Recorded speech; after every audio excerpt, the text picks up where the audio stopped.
চলো যাও যাবো। জেলা থেকে শুরু করে রাজ্য শুধু না সারা ভারতবর্ষের মধ্যে সপ্তম স্থান পেয়েছো ম্যাথমেটিক্স। কি বলবে, কিভাবে এগিয়ে চাও বা এই বিষয়টা নিয়ে কি বলবে?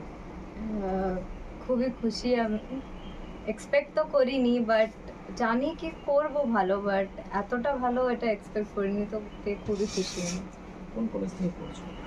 আমি IMA ভুবনেশ্বর, ওটা হলো institute of mathematics and application. ওটা একটা রিসার্চ ইনস্টিটিউট, ওখানে আমি এক্সাম দিয়েছিলাম, তো ওখান থেকে। ম্যাথমেটিক্স নিয়ে রিসার্চ করছো? হ্যাঁ, রিসার্চ করছি না, লাইক ওখানে করব। সেটা স্বপ্ন আছে? হ্যাঁ হ্যাঁ। এই তোমার এই এগিয়ে যাওয়ার পিছনে অবদান কার আছে বলে মনে করো?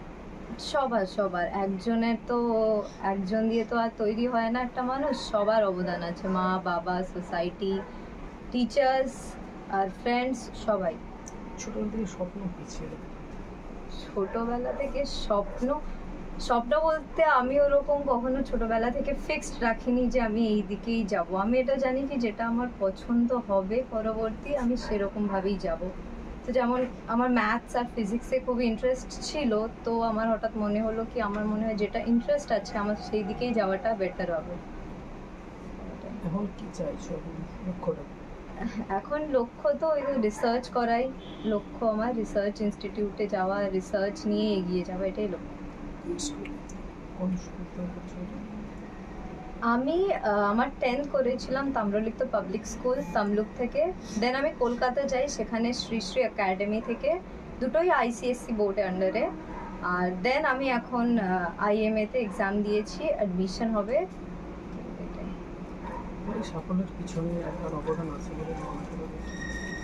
না, একার তো অবদান নেই, সবার অবদান আছে, সবার। আচ্ছা, যেটা বুঝলো যে ভাবনাটা কি করে এলো এরকম একটা মানে ইন্স্যুরেন্স মানে এই যে করবে এই ব্যাপারটা নিয়ে? না, আমার খুব একটা ওই সবাই যেদিকে যাচ্ছে সেই দিকেই যেতে হবে এই ভাবনাটা কোনোদিনও ছিল না। যেমন সবাই ইঞ্জিনিয়ারিং বা MBBS করবে, ওই ভাবনাটা আমার ছিলই না। আমি জানি কি আমার যেটা ভালো লাগবে সেই রিসার্চ ফিল্ডে যা যা অপশান আছে আমি খুঁজবো, সেই অনুযায়ী আমি যাব। আর আমার ম্যাথস ভালো লাগে, আমার ফিজিক্স ভালো লাগে, তো এই ফিল্ডে আমি খুঁজেছি, পেয়েছি, এক্সাম দিয়েছি, লাকিলি পেয়েও গেছি। তো ওই স্বপ্ন নিয়ে এগোচ্ছো? হ্যাঁ। তোমার নাম? মৌলি পাত্র।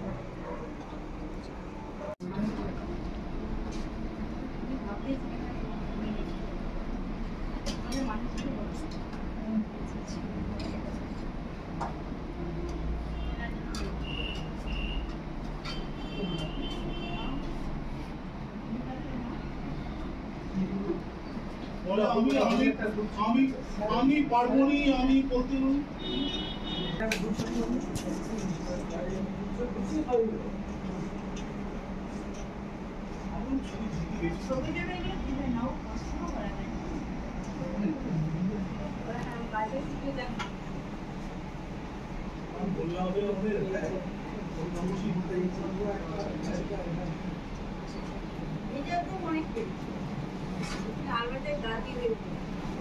আমি